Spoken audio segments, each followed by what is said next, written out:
Welcome to new TV Telugu. ఇప్పుడు Telangana top 10 చూద్దాం. మెదక్ జిల్లా పాపనపేట మండలంలోని నాగసానిపల్లి గ్రామంలో ఉన్న శ్రీ ఏడుపాయల వనదుర్గ భవానీ అమ్మవారి ఆలయంలో అమ్మవారిని ప్రత్యేకంగా అలంకరించి పూజలు, అభిషేకాలు, హారతులు నిర్వహించారు. ఈ వార్త ఆలయ ప్రాముఖ్యతను, జరిగిన ప్రత్యేక కార్యక్రమాలను తెలియజేస్తుంది. యాదాద్రి భువనగిరి జిల్లా యాదగిరిగుట్ట శ్రీ లక్ష్మీనరసింహస్వామి వారి జన్మ నక్షత్రం స్వాతి సందర్భంగా ఘనంగా గిరి ప్రదక్షిణ నిర్వహించారు. ఈ కార్యక్రమంలో అధిక సంఖ్యలో భక్తులు పాల్గొని స్వామివారిని దర్శించుకున్నారు. నేడు కార్తీక మాసం పర్వదినం పురస్కరించుకొని స్వామివారికి ప్రత్యేకంగా అభిషేకాలు నిర్వహించారు.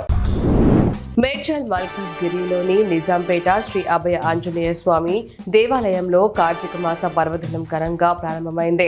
మహిళలు సమూహంగా దీపారాధన నిర్వహించడంతో ఆలయ ప్రాంగణం వెలుగులతో మెరిసిపోయింది. ఈ నెల మొత్తం శివాభిషేకం, ఆకాశ దీపారాధన జరుగుతాయని, ప్రతిరోజు ప్రత్యేక పూజలు, ప్రసాద సేవలు ఉంటాయని ఆలయ కమిటీ సభ్యులు తెలియజేశారు. భక్తులు అధిక సంఖ్యలో పాల్గొని కార్తీక మాసాన్ని సార్థకం చేసుకోవాలని విజ్ఞప్తి చేశారు. వైరా మున్సిపాలిటీలో కోతులు, కుక్కల బెడద విపరీతంగా పెరిగిందని స్థానికులు ఆవేదన వ్యక్తం చేస్తున్నారు. పట్టణంలో పలువురిని గాయపరచడంతో పాటు కోతులు వాహనాలపై తిరుగుతూ ఇళ్ల రేకులను పగలగొట్టి లోపలికి దూసుకుంటున్నాయని వాపోతున్నారు. తక్షణమే అధికారులు స్పందించి ఈ బెడద నుంచి తమను కాపాడాలని ప్రజలు కోరుతున్నారు. ఆదిలాబాద్ జిల్లాలో దట్టమైన పొగమంచు కమ్మేసింది. దీనితో వాహనాలపై ఎదురుగా వచ్చే వాహనాలు కనిపించక ప్రయాణికులు ఇబ్బందులు పడ్డారు. గత 2 రోజులుగా జిల్లాలో వాతావరణం విభిన్నంగా ఉంది. వర్షం కురవగా రాత్రి నుంచి చలి తీవ్రమైంది. తెల్లారేసరికి మంచు దుప్పటి కప్పడంతో జాతీయ రహదారిపై వాహనదారులు లైట్లు వేసుకొని ప్రయాణించాల్సి వస్తుంది. ఈ మంచుతో జిల్లా కాశ్మీర్ అందాలను తలపిస్తోంది.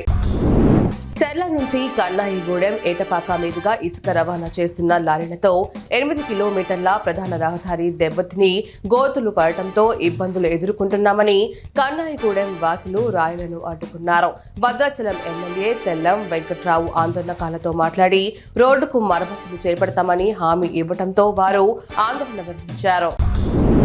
మహబూబాబాద్లోని ఎన్టీఆర్ స్టేడియంలో కాళోజీ వాకర్ అసోసియేషన్ ఆధ్వర్యంలో కొమరం భీం జయంతి వేడుకలు ఘనంగా జరిగాయి.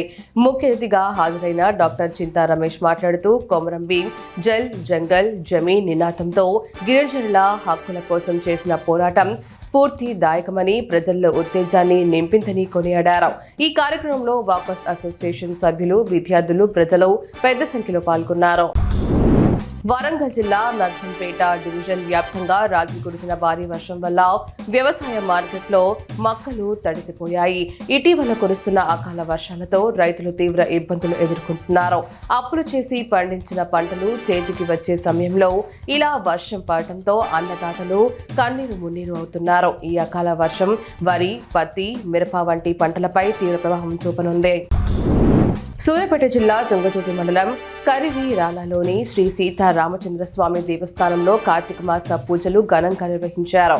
తెల్లవారుజాము నుంచి భక్తులు కార్తీక స్నానాలు చేసి పూజలు చేశారు. ఆలయ అర్చకులు వాస్తు మాధవ్ ఆధ్వర్యంలో ప్రత్యేక పూజలు జరిగాయి. అర్చకులు మాట్లాడుతూ పరమశివునికి ప్రీతికరమైన కార్తీక మాసంలో పూజలు చేస్తే మంచి జరుగుతుందని తెలియజేశారు.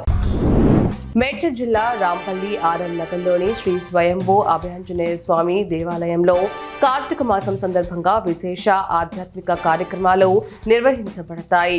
ఈ సందర్భంగా ద్వాదశ జ్యోతిర్లింగ దర్శనం ఏర్పాటు చేయబడింది. ఈ దర్శనం ద్వారా సకల దోష నివారణం, జ్యోతిర్లింగ అభిషేకం ద్వారా సకల కష్ట నివారణం లభిస్తుందని, జ్యోతిర్లింగ దర్శనం కలిగిన ఇంటిలో ధనలక్ష్మి ఆగమనం కలుగుతుందని విశ్వాసం. భక్తులు తమ కుటుంబ సభ్యులతో వచ్చి స్వామివారి ఆశీస్సులు పొందాలని కోరడమైనది.